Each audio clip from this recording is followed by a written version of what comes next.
Assalamualaikum warahmatullahi wabarakatuh. Perkenalkan, nama saya Nila Mafiratul Iza, NIM 20201001500093, Prodi Manajemen Dakwah Institut Agama Islam Syarifuddin. Di sini saya akan mempresentasikan hasil tugas saya, yaitu tentang matkul manajemen sumber daya manusia, yaitu tentang perencanaan sumber daya manusia.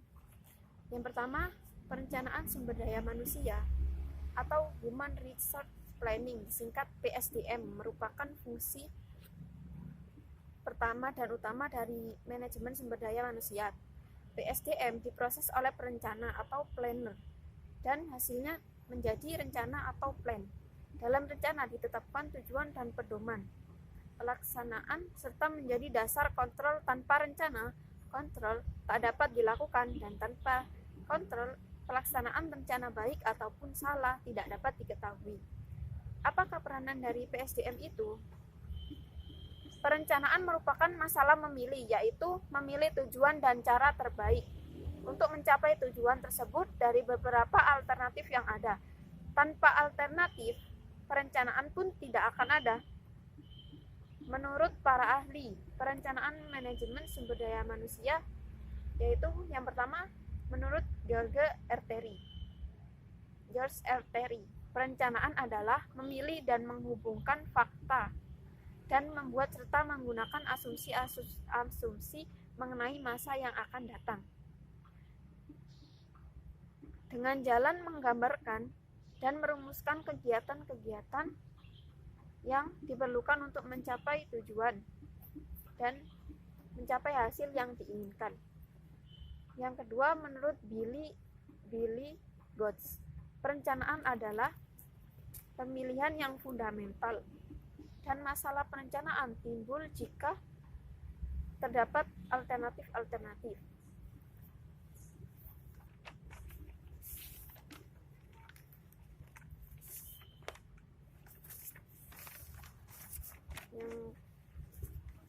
Rencana diartikan sebagai pernyataan dari segala sesuatu yang dikehendaki dan digambarkan dalam suatu pola atau peta-peta, chart atau pernyataan dari bagian-bagiannya sesuai dengan pola-pola tertentu.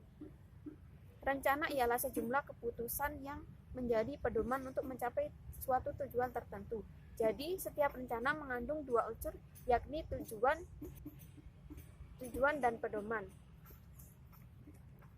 Definisi manajemen sumber daya manusia menurut yang pertama para ahli, yaitu Andrew F. Sikula dalam bukunya Personnel Administration and Human Resource Management.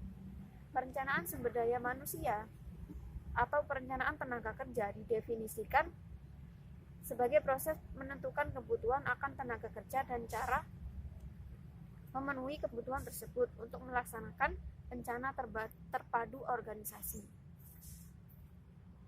Yang kedua, perencanaan sumber daya manusia atau perencanaan tenaga kerja didefinisikan sebagai perencanaan tenaga kerja.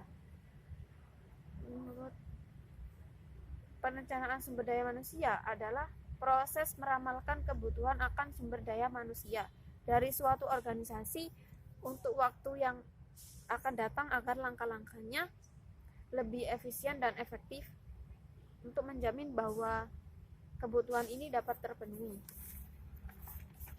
Menurut Johan B. Miner and Mary Green Miner dalam bukunya, yaitu Personnel and Industry Relation, perencanaan sumber daya manusia dapat diuraikan sebagai suatu proses yang berusaha menjamin jumlah dan jenis pegawai yang tepat akan tersedia pada tempat dan tepat pada waktu yang tepat untuk waktu yang akan datang, mampu melakukan hal-hal yang diperlukan agar organisasi dapat terus mencapai tujuannya. Yang terakhir, yaitu tujuan, macam-macam tujuan perencanaan manajemen sumber daya manusia. Yang pertama, untuk menentukan kualitas dan kuantitas karyawan. Yang kedua, untuk menjamin tersedianya tenaga kerja masa kini maupun masa depan, sehingga setiap pekerjaan ada yang mengerjakannya. Yang ketiga, untuk menghindari terjadinya mismanagement dan tumpang tindih dalam pelaksanaan tugas. Yang keempat, untuk mempermudah koordinasi, integrasi, dan sinkronisasi atau KIS sehingga produktivitas kerja meningkat. Yang kelima, untuk menghindari kekurangan dan atau kelebihan karyawan. Yang keenam, untuk menjadi pedoman dalam menetapkan program penarikan, seleksi, pengembangan, kompensasi, pengintegrasian, pemeliharaan, kedisiplinan, dan pemberhentian karyawan. Yang ketujuh, menjadi pedoman dalam melaksanakan mutasi vertikal maupun horizontal dan pensiun karyawan, menjadi dasar dalam melakukan penilaian karyawan. Itu saja yang dapat saya sampaikan. Atas segala kekurangan dan kesalahan saya mohon maaf. Wabillahi taufik walhidayah. Wassalamualaikum warahmatullahi wabarakatuh.